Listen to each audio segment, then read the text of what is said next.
Swallowed Star Episode 141. The golden horned beast possessed a power that defied the heavens, instantly killing high-level undying beings, even those at the level of Marcus. The surviving servants were terrified, exclaiming that Luo Feng had killed one of their undying servants. With 6% of its body lost, this billion king exhibited the combat power of a peak-level king, a high-level king. Although killing such a king was possible, it would take considerable time. Unbeknownst to many, the golden horned beast itself was at the high-level king tier. But with its world's unrivaled wings, it could match the killing power of a peak-level king. Upon realizing this, the black-clad youth's expression changed. A peak-level king, proficient in space law, should be able to teleport, he thought. If Silverwing King had teleported, I would have been in a sorry state by now.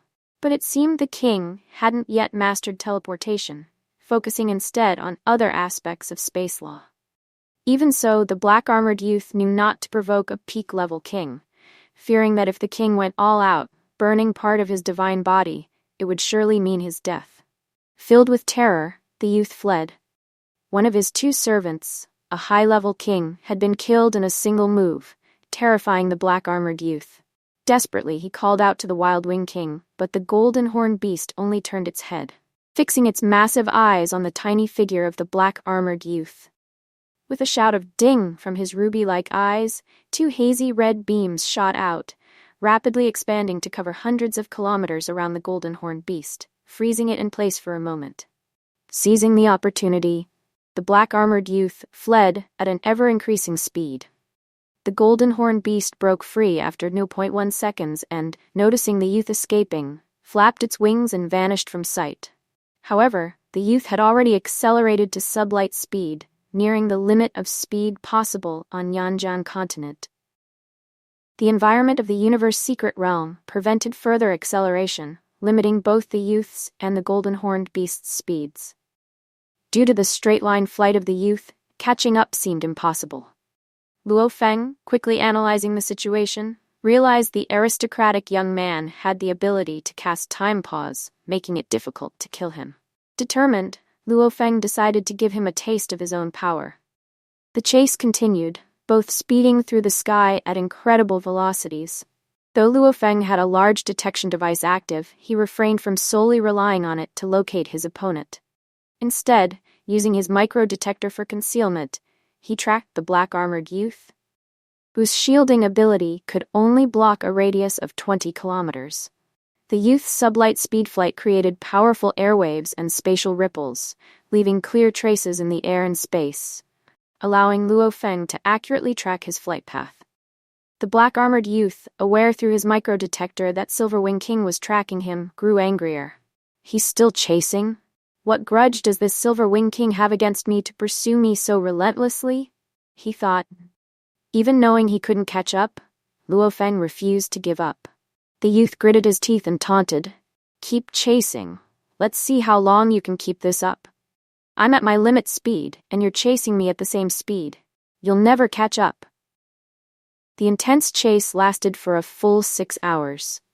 The black-armored youth's initially grim face suddenly broke into an ecstatic smile.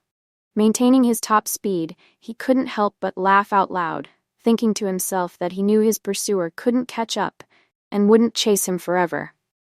Confident that his enemy had given up, the youth continued flying in a straight line for 3 more hours before changing direction and flying for another day, repeating this pattern for a total of 9 days.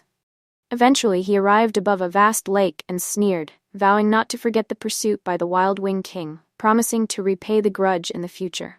With that, he plunged into the vast, cold, and unfathomably deep blue lake. After half a day, a black disk appeared above the lake. Inside the control room, Luo Feng, donned in black battle armor with black wings, sat on the sofa, leisurely sipping a steaming cup of tea. With a chuckle, he mused over the cautiousness of his enemy, knowing full well that, no matter how careful his pursuer was, he could easily be found. Luo Feng felt a strong summoning sensation in his body, every cell frantically calling out, locking on to the exact location of the inner treasure. He muttered to himself how difficult it was to kill the king-level being. suspecting that his opponent must belong to one of the talented races of the god clans, as evidenced by their ability to cast Time Pause, an incredibly powerful move within the time law. Luo Feng lamented not possessing such a move, noting that both teleportation and time pause were heaven-defying techniques. Teleportation, a space law move, and time pause, a time law move, were immensely powerful, with the latter being even stronger. A victim of time pause would be utterly powerless, allowing the enemy to either attack or escape while time remained frozen. Meanwhile, various precious items and materials were continuously devoured by the Mo Yun vine over 2 days, consuming materials that matched a third of its volume. The sheer amount of resources consumed totaled a staggering 1.53 billion points. With a hint of madness in his eyes, Luo Feng commanded the final step, ordering the Mo Yun vine to devour 18 materials simultaneously. Instantly, terrifying auras emanated from the vines, which entangled and devoured the materials in the blink of an eye. Luo Feng watched intently as the Mo Yun vine cloud surrounded him, muttering that it was now up to the vine to either ascend to become undying or fail completely. After devouring, the Mo Yun vine remained calm, but soon after, cracking sounds like firecrackers erupted as the tens of thousands of kilometers of vines emerged, radiant with various colors. At the same time, cracks appeared, and countless fragments detached from the body, with new ones regrowing through rapid regeneration. In just a few seconds, the Mo Yun vine had undergone a complete transformation, evolving constantly. The efficiency of the process was shockingly insane as time continued to flow. Luo Feng, standing high in the sky, watched the twisting, struggling, and constantly regenerating Mo Yun vine below, growing stronger with each moment. He muttered under his breath, urging the vine to keep growing, to persevere, knowing that if it stopped or broke down, the entire plan would fail. For a full hour, the Mo Yun vine, which had been completely replacing its body every few seconds, continued this process until it turned entirely golden. A special power residing deep within its body finally found its moment and erupted with a sudden bang. The vibrant golden Mo Yun vine instantly froze solid, encased in a layer of ice crystals, making it resemble a giant ice sculpture.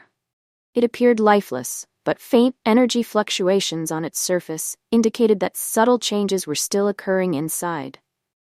The terrifying cold solidified the space around Luo Feng, who muttered to himself about how cold it was and wondered who could have possibly designed such a complex plan for the Mo Yun vine's evolution.